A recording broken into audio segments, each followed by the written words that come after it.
Surat crime બ્રાન્ચની ટીમે નકલી કસ્ટમ અધિકારીનો સ્વાંગ રચી લોકોને ડરાવી ધમકાવી સરકારી કામ કરી આપવાના બહાને પૈસા પડાવનારને ઝડપી પાડ્યો હતો। સુરત ક્રાઇમ બ્રાન્ચની ટીમ પેટ્રોલિંગમાં હતી ત્યારે બાતમીના આધારે સુરત શહેર વિસ્તારમાં નકલી કસ્ટમ અધિકારીનો સ્વાંગ રચી લોકોને ડરાવી ધમકાવી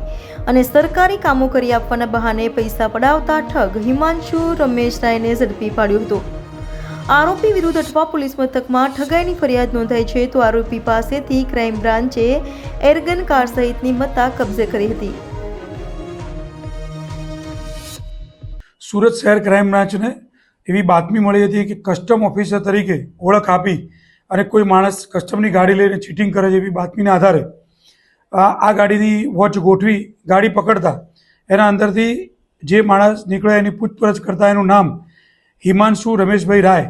જે મૂળ બિહારનો રહેવાસી છે, અહીંયા ઓલપાડ તાલુકાના શાટલા ગામે રહે છે એવી માહિતીના આધારે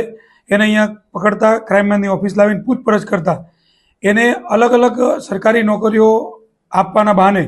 ટોટલ ₹12,75,000 ચીટિંગ કરી લોકો પાસેથી પૈસા પડાવી લીધેલા છે। અને એની ગાડી ચેક કરતા ગાડીમાંથી CSIC નામનું નંબર પ્લેટ, લાઇટર, કસ્ટમનું આઈ કાર્ડ તથા આર્મીનું જેકેટ વગેરે વસ્તુઓ મળી છે, જે મુદ્દામાલ કબજે કરી અને અઠવા પોલીસ સ્ટેશનમાં ગુનો દાખલ કરવા માટે આગળની તપાસ માટે સુપરત કરેલ છે।